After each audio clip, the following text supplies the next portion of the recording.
ఈరోజు మనం 7వ తరగతి సాంఘిక శాస్త్రంలో సెమిస్టర్ 1లో బిట్స్ చూద్దాం. ఆస్ట్రానమీ రష్యన్ భాషలో ఏమంటారు? కాస్మాలజీ. గెలీలియో ఈ దేశస్థుడు, ఇటలీ. చార్లెస్ లెమైటర్ అనే బెల్జియం ఖగోళ శాస్త్రవేత్త ప్రతిపాదించిన సిద్ధాంతం మహావిస్ఫోటన సిద్ధాంతం. విశ్వం ఒక సెకనుకు ఎన్ని కిలోమీటర్ల మేర విస్తరిస్తుంది? 70 కిలోమీటర్ల మేర.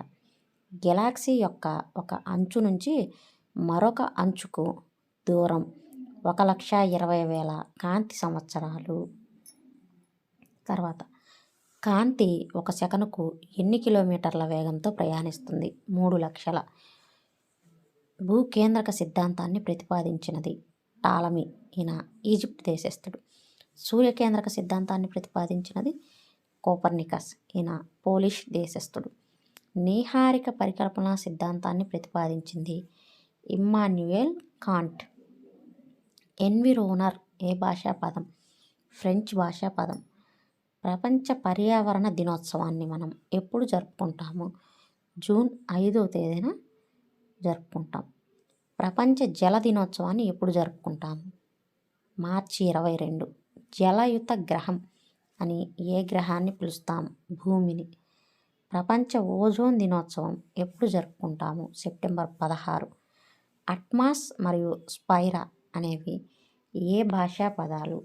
గ్రీకు. వాతావరణంలోని నైట్రోజన్ శాతం ఎంత? 78%.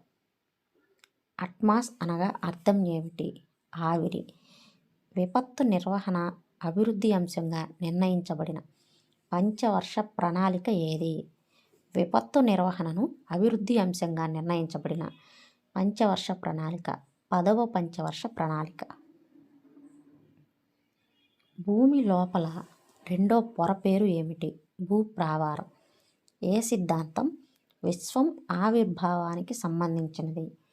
మహావిస్ఫోటన సిద్ధాంతం. ఉష్ణమండల శీతోష్ణ స్థితి ప్రాంతంలో ప్రజలు దేని మీద ఆధారపడి జీవిస్తారు? వేట, పోడు వ్యవసాయం.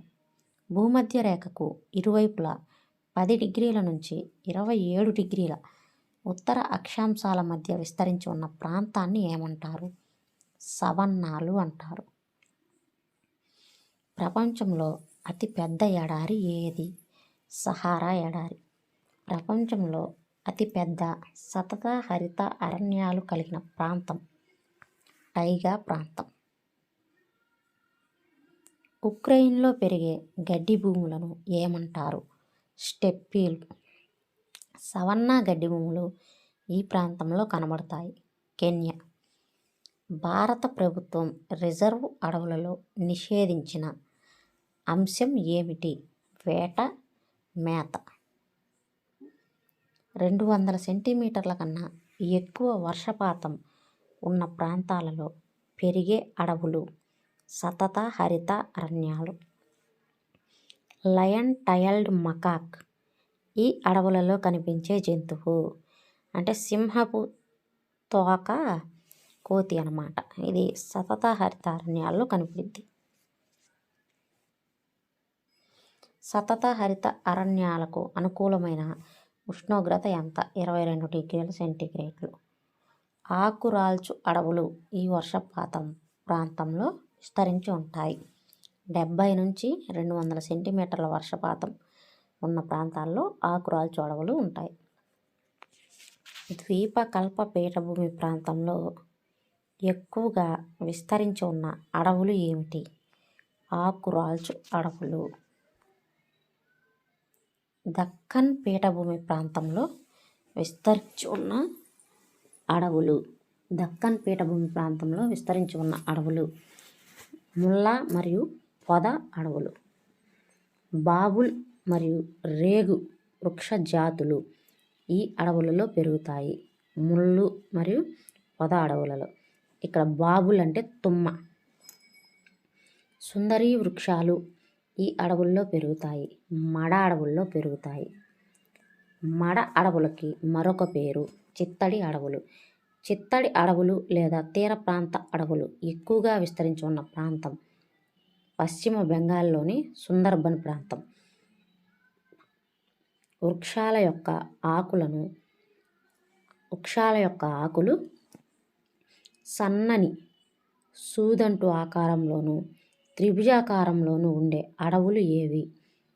పర్వత ప్రాంత అడవుల్లో వృక్షాల యొక్క ఆకులు సన్నగా సూదిలాగా మొనదేలుంటాయి, అలాగే ఆకులు త్రిభుజాకారంగా ఉంటాయి. పర్వత ప్రాంత అడవుల్లో ప్రధాన జంతువులు ఏవి? ద్రౌపజింక, మంచు చిరుత. ప్రపంచ అటవీ విస్తీర్ణంలో భారతదేశం ఎన్నో స్థానంలో ఉంది? 10వ స్థానంలో ఉంది. జాతీయ అటవీ విధానం 1952 ప్రకారం మైదాన ప్రాంతంలో ఎంత భూమి అడవుల కింద ఉండాలి? 20% భూమి అడవుల కింద ఉండాలి. అదే కొండ ప్రాంతాల్లో అయితే 60% భూమి ఉండాలి. మన దేశంలో విస్తీర్ణం పరంగా అత్యధిక అటవీ ప్రాంతాన్ని కలిగి ఉన్న రాష్ట్రం మధ్యప్రదేశ్. అతి తక్కువ అటవీ ప్రాంతాన్ని విస్తీర్ణం పరంగానే అతి తక్కువ అటవీ ప్రాంతాన్ని కలిగి ఉన్న ప్రాంతం హర్యానా. భారతదేశం ఉత్తరం నుంచి దక్షిణానికి మధ్య దూరం, దక్షిణానికి మధ్య దూరం అంటే కాశ్మీర్ నుంచి కన్యాకుమారి వరకు 3214 కిలోమీటర్లు. ఆంధ్రప్రదేశ్ రాష్ట్రం మొత్తం విస్తీర్ణంలో ఎంత శాతం అటవీ ప్రాంతం కలిగి ఉంది? 22.94%. ఏపీలో అత్యధిక మరియు అత్యల్ప అటవీ ప్రాంతం కలిగిన జిల్లాలు. అత్యధికంగా వైఎస్ఆర్ కడప జిల్లా, అత్యల్పంగా కృష్ణా జిల్లా. ఏపీలో అడవులు ఉత్తరాన ఈ కొండల నుంచి దక్షిణాన ఈ కొండల వరకు విస్తరించి ఉన్నాయి. ఉత్తరాన సింహాచలం కొండల నుంచి దక్షిణాన శేషాచలం కొండల వరకు విస్తరించి ఉన్నాయి. ఎర్రచందనం ఈ జిల్లాలో లభిస్తుంది. కడప, చిత్తూరు. తేమతో కూడిన ఆకురాల్చు అడవులు ఈ వర్షపాత ప్రాంతంలో పెరుగుతాయి. 125 నుంచి 200 సెంటీమీటర్ల వర్షపాత ప్రాంతంలో పెరుగుతాయి. సాల వృక్షాలు ఈ అడవులలో పెరుగుతాయి. తేమతో కూడిన ఆకురాల్చు అడవులలో సాల వృక్షాలు పెరుగుతాయి. విజయనగరం ఏజెన్సీ ప్రాంతంలో మనం చూసే అడవులు తేమతో కూడిన ఆకురాల్చు అడవులు. శుష్క ఆకురాల్చు అడవులు ఈ జిల్లాల్లో కలవు. రాయలసీమ జిల్లాలు అంటే అనంతపురం, కడప, కర్నూలు, చిత్తూరు రాయలసీమ జిల్లాలు. తర్వాత 75 నుంచి 100 సెంటీమీటర్ల వర్షపాతం గల ప్రాంతాల్లో పెరిగే అడవులు శుష్క ఆకురాల్చు అడవులు. చిట్టడవులు ఈ వర్షపాతంలో పెరుగుతాయి. 75 సెంటీమీటర్ల కంటే తక్కువ వర్షపాతం. ఏపీలో స్థాపించబడిన జాతీయ ఉద్యానవనాల సంఖ్య ఎంత? జాతీయ ఉద్యానవనాలు 3. అలాగే ఏపీలో స్థాపించబడిన వన్యప్రాణుల అభయారణ్యాలు ఎన్ని? 13. చెంచులు ఈ అటవీ ప్రాంతంలో ఉంటారు. నల్లమల. గిరిజనుల హక్కుల చట్టం లేదా గిరిజన భూ చట్టం లేదా అటవీ హక్కుల చట్టం చేసిన సంవత్సరం 2006. డిసెంబర్ 2006. ఏ సంవత్సరంలో జాతీయ అటవీ పరిరక్షణ విధానాన్ని కేంద్ర ప్రభుత్వం అమలు చేసింది? 1980. సముద్ర మార్గం ద్వారా ప్రపంచాన్ని చుట్టి వచ్చిన మొదటి వ్యక్తి మాజిల్లాన్. పటాలను తయారు చేసే వారిని ఏమంటారు? కార్టోగ్రాఫర్స్. పటంలో వాస్తవ అంశాలను యథాతథంగా చూపడానికి ఉపయోగపడేవి సాంప్రదాయక చిహ్నాలు. పటంలో వివరాలను చదవడానికి లేదా అర్థం చేసుకోవడానికి ఉపకరించే అంశాలు లేదా చిహ్నాలు కలిగి ఉండే పట్టిక లెజెండ్. భారతదేశం ఏ అక్షాంశాల మధ్య విస్తరించి ఉంది? 8 డిగ్రీల 4 నిమిషాల నుండి 37 డిగ్రీల 6 నిమిషాల ఉత్తర అక్షాంశాల మధ్య విస్తరించి ఉంది. అలాగే భారతదేశం ఏ రేఖాంశాల మధ్య విస్తరించి ఉంది? 68 డిగ్రీల 7 నిమిషాల నుంచి 97 డిగ్రీల 25 నిమిషాల తూర్పు రేఖాంశాల మధ్య విస్తరించి ఉంది. భౌతిక స్వరూపాలకు సంబంధించిన సమాచారాన్ని తెలిపే పటాలను ఏమంటారు? భౌతిక పటాలు. సమాన ఎత్తులో ఉన్న ప్రదేశాలను కలుపుతూ గీసే ఊహా రేఖలను ఏమంటారు? సమాన ఎత్తులో ఉన్న ప్రదేశాలను కలుపుతూ గీసే ఊహారేఖలను కాంటూర్ రేఖలు అంటారు. నేలల పటాలు, జనాభా పటాలు, శీతోష్ణ స్థితి పటాలు ఇవన్నీ ఈ పటాలకు ఉదాహరణలు. విషయ నిర్దేశిత పటాలకు ఉదాహరణలు. సాంప్రదాయక చిహ్నాలను ఉపయోగించి సమగ్ర సమాచారం అందించేలా రూపొందించిన పటాలు టోపోగ్రాఫిక్ పటాలు.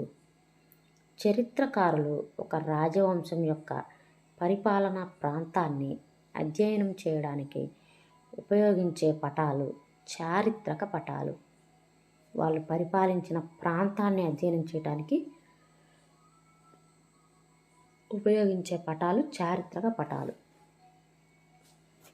అశోకుని యొక్క శాసనాలు ఏ ఏ రాష్ట్రాల్లో ఉన్నాయో తెలుసుకోవడానికి ఉపయోగించే పటాలు చారిత్రక పటాలు. గోళాకారంగా ఉన్న భూమిపై ఉన్న అంశాలను, ఖండాలను, వాటి ఆకారము, దిశలను సమతల ఉపరితలంపై సవరించి చూపడాన్ని ఏమంటారు? ప్రక్షేపణం అంటారు. ప్రక్షేపణ పద్ధతిని ప్రవేశపెట్టిన వారు గెరార్డస్ మెర్కేటర్. గెరార్డస్ మెర్కేటర్ ఏ దేశస్థుడు? డచ్. ఢిల్లీ సుల్తానుల సామ్రాజ్య స్థాపకుడు ఎవరు? కుతుబుద్దీన్ ఐబక్. మామ్లుక్ లేదా బానిస వంశ స్థాపకుడు కుతుబుద్దీన్ ఐబక్. ఢిల్లీ సుల్తానుల సామ్రాజ్యం కుతుబుద్దీన్ ఐబక్చే ఏ సంవత్సరం స్థాపించబడింది? క్రీస్తు శకం 1206 సంవత్సరం. కుతుబుద్దీన్ ఐబక్ దేనిని రాజధానిగా చేసుకొని ఢిల్లీ సామ్రాజ్యాన్ని పరిపాలించారు? లాహోర్. ఢిల్లీకి తొలి సర్వస్వతంత్ర పాలకుడిగా, ఢిల్లీ సామ్రాజ్యానికి అసలైన స్థాపకునిగా పరిగణించబడేవాడు ఎవరు? ఇల్టుట్మిష్. ఈయన ఢిల్లీనే రాజధానిగా చేసుకొని పరిపాలించాడు. బానిస వంశ పరిపాలన ఎవరి కాలంతో ముగిసింది? కైకుబాద్. ఢిల్లీని పాలించిన ఏకైక మహిళ రజియా సుల్తానా. ఖిల్జీ వంశ స్థాపకుడు జలాలుద్దీన్ ఖిల్జీ. అలావుద్దీన్ ఖిల్జీ దక్షిణ భారతదేశాన్ని జయించడానికి ఎవరి ఆధ్వర్యంలో సైన్యాన్ని పంపించాడు? మాలిక్ కాఫర్. అలావుద్దీన్ ఖిల్జీ పరిపాలనా కాలం క్రీస్తు శకం 1296 నుంచి 1316 వరకు. ఖిల్జీలలో చివరి పాలకుడు ఎవరు? ఖుస్రు ఖాన్. ఖిల్జీలలో చివరి పాలకుడు ఖుస్రు ఖాన్. రాజధానిని ఢిల్లీ నుంచి దౌలతాబాద్ తరలించిన వారు మహమ్మద్ బిన్ తుగ్లక్. సయ్యద్ వంశ స్థాపకుడు కిజర్ ఖాన్. ఎవరి పాలన తర్వాత ఢిల్లీ సుల్తానుల పాలన అంతమైంది? ఇబ్రహీం లోడీ. తైమూర్ దండయాత్ర జరిగిన సంవత్సరం క్రీస్తు శకం 1398 సంవత్సరం. బానిసలను కొనుగోలు చేసే పద్ధతిని ఏమంటారు? బందగాన్ అంటారు. సుల్తానులకు వ్యతిరేకంగా ఉన్న ప్రభువులను అణచివేయడానికి ఉపయోగపడేది చిహల్గనీ. చిహల్గనీని ప్రారంభించింది ఇల్టుట్మిష్. ఢిల్లీ సుల్తానులు తమ రాజ్యాన్ని ఎలా విభజించారు? ఇక్తాలుగా విభజించారు.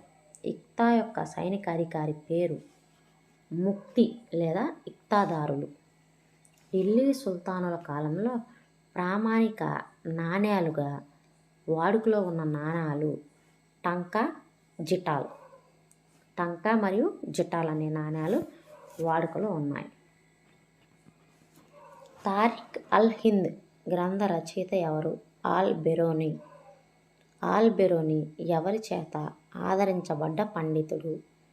మహమ్మద్ గజనీ చేత. ద ప్యారెట్ ఆఫ్ ఇండియా అనే బిరుదు గల వ్యక్తి ఎవరు? అమీర్ ఖుష్రు. అమీర్ ఖుష్రు ఈ దేశానికి చెందిన గొప్ప కవి. పర్షియా ప్రజలు ఈ ఢిల్లీ సుల్తాను కాలంలో తమ ఇండ్లల్లోనే నాణేలను ముద్రించారు. మహమ్మద్ బిన్ తుగ్లక్ కాలంలో ఇండ్లల్లోనే నాణేలు ముద్రించారు. ఎందుకంటే ఆయన రాగి నాణేలను ప్రవేశపెట్టారు. రాగి నాణేలు ప్రజలు ఇంకా ఇళ్ళ దగ్గరే ముద్రించడం మొదలుపెట్టారనమాట. మేలుజాతి గుర్రాలు మార్పు జరగకుండా గుర్రాలకు ముద్రలు వేయించిన చక్రవర్తి అలావుద్దీన్ ఖిల్జీ. అలై దర్వాజాను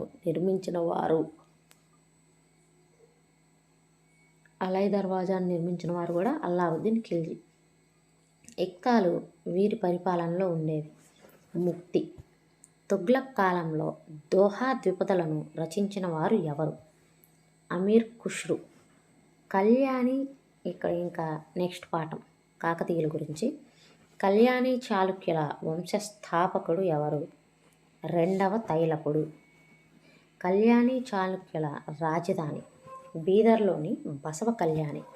విక్రమాంక దేవ చరిత్ర దీనిని రచించింది ఎవరు? బిల్హనుడు. బిల్హనుడి రచన విక్రమాంక దేవ చరిత్ర. అమ్మో, ఇందులో ఒక్కొక్క లైను ఒక్కొక్క బిట్టు. కళ్యాణి చాళుక్యులు స్థాపించిన విద్యా సంస్థ పేర్లు. ఘటికలు. కళ్యాణి చాళుక్యులు ఆదరించిన మతాలు హిందూ మతం, జైన మతం. యాదవుల రాజధాని దేవగిరి. యాదవ రాజవంశ స్థాపకుడు బిల్లమ యాదవ. యాదవుల సామ్రాజ్యం ఎక్కడ నుంచి ఎక్కడ వరకు విస్తరించి ఉంది? నర్మదా నుంచి షీమోగా వరకు విస్తరించి ఉంది. హొయసలులు ఈ ప్రాంతానికి చెందినవారు. ద్వార సముద్రానికి చెందినవారు. హొయసలులలో చివరివాడు భల్లాలుడు. ప్రసిద్ధుడు బిత్తిగా విష్ణువర్ధనుడు. పాండ్యుల రాజధాని ఏది? మదురై. మార్కో పోలో అనే వెనీస్ యాత్రికుడు పాండ్యులలోని ఈ రాజు కాలంలో భారతదేశాన్ని సందర్శించాడు.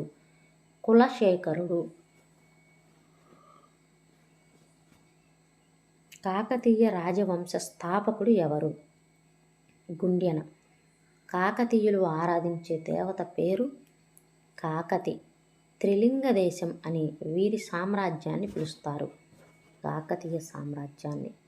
ఓరుగల్లును నిర్మించిన కాకతీయ రాజు రుద్రదేవుడు.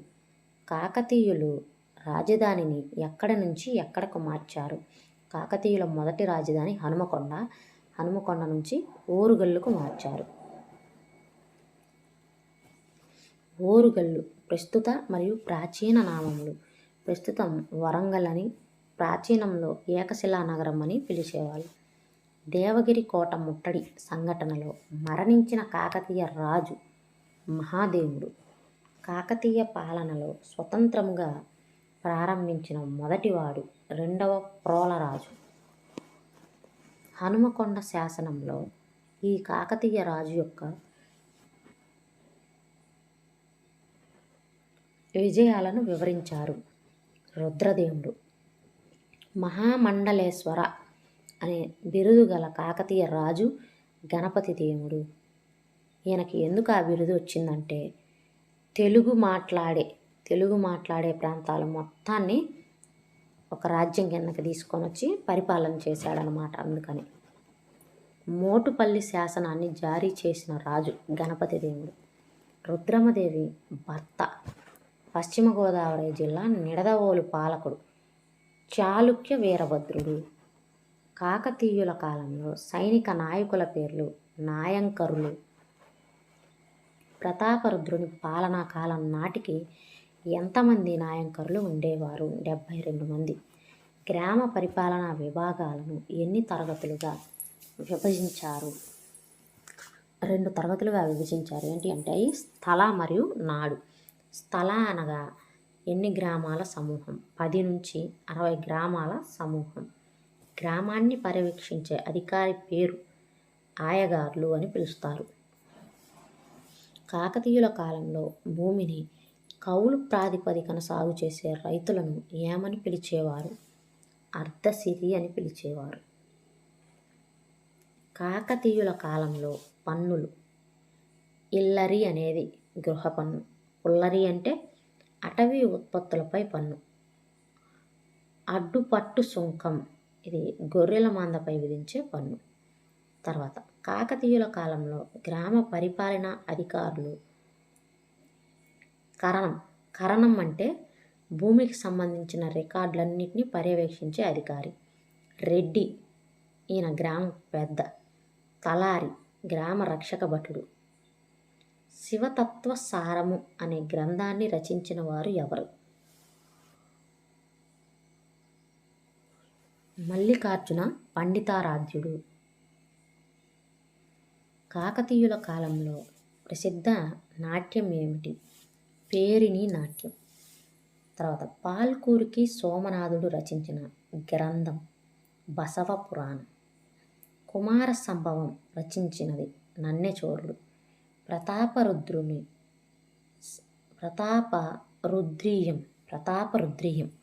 దీన్ని సంస్కృతంలో రాసింది ఎవరు? విద్యానాథుడు. గీతరత్నావళి, నృత్యరత్నావళి వీటి రచయిత ఎవరు? జాయప సేనాని. ఇది కూడా సంస్కృత రచనే, జాయప సేనాని. ఈ రెండు గీతరత్నావళి ఒకటి, నృత్యరత్నావళి ఒకటి.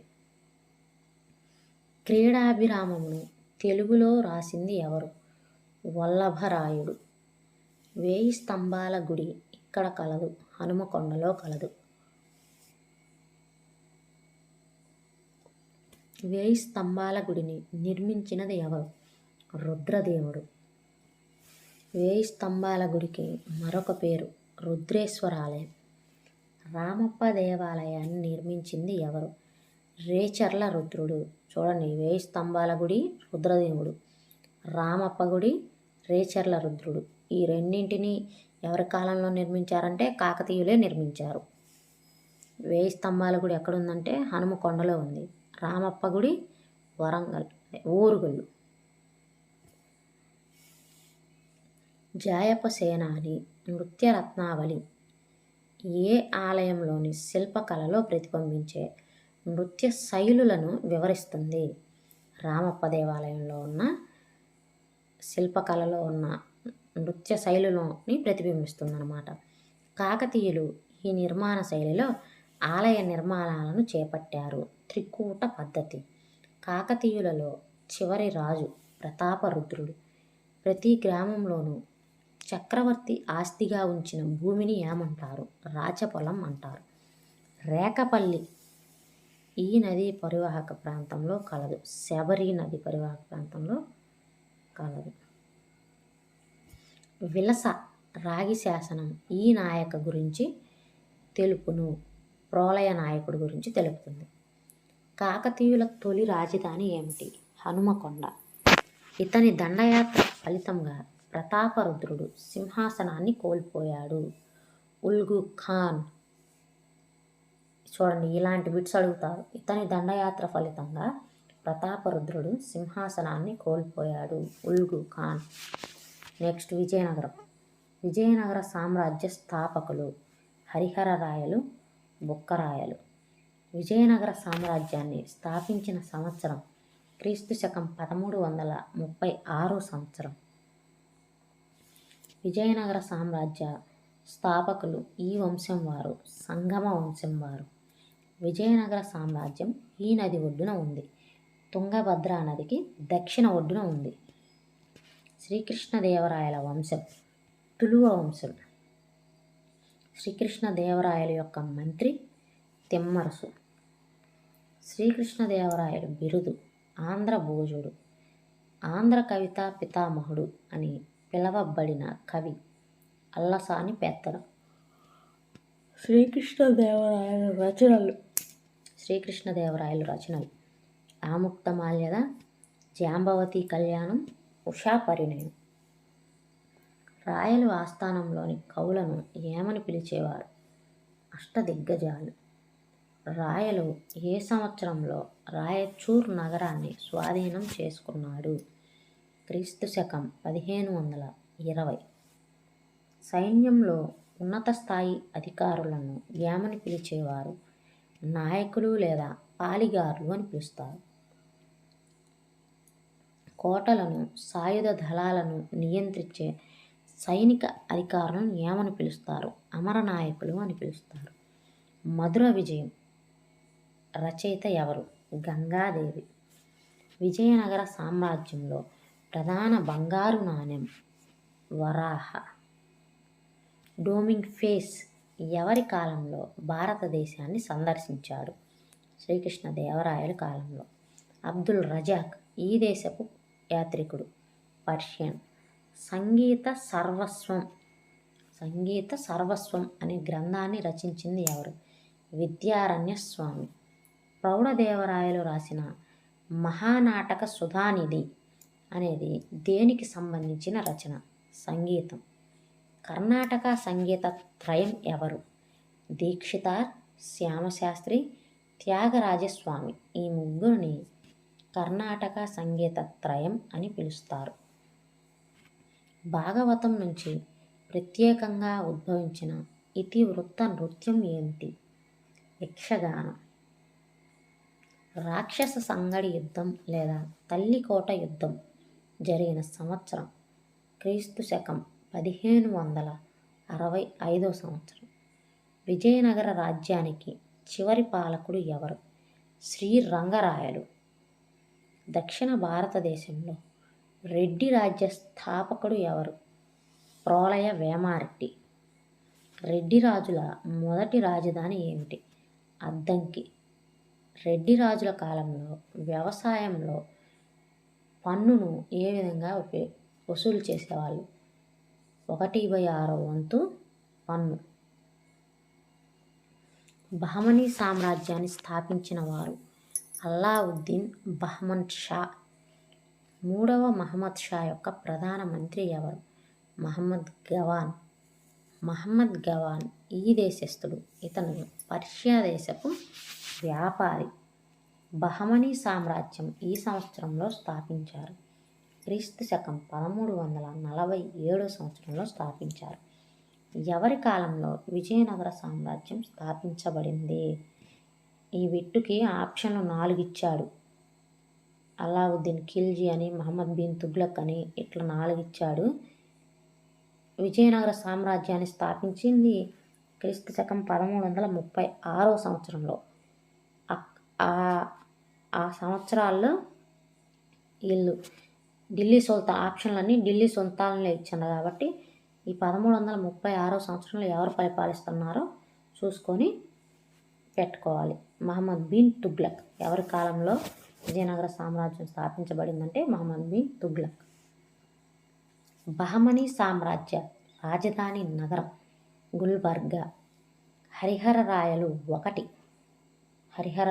1 కాలంలో విజయనగర సామ్రాజ్యాన్ని సందర్శించిన విదేశీ యాత్రికుడు ఎవరు? Ibn Battuta. ఈయన మొరాకో దేశస్థుడు. ఫెర్నాండో నూనెజ్ అనే పోర్చుగీసు యాత్రికుడు ఎవరి కాలంలో విజయనగర సామ్రాజ్యాన్ని సందర్శించాడు? అచ్యుతదేవరాయల కాలంలో విజయనగర సామ్రాజ్యాన్ని సందర్శించాడు. ఇది 7వ తరగతి సోషల్లో సెమిస్టర్ 1లో బిట్స్ అండి. Thank you for watching.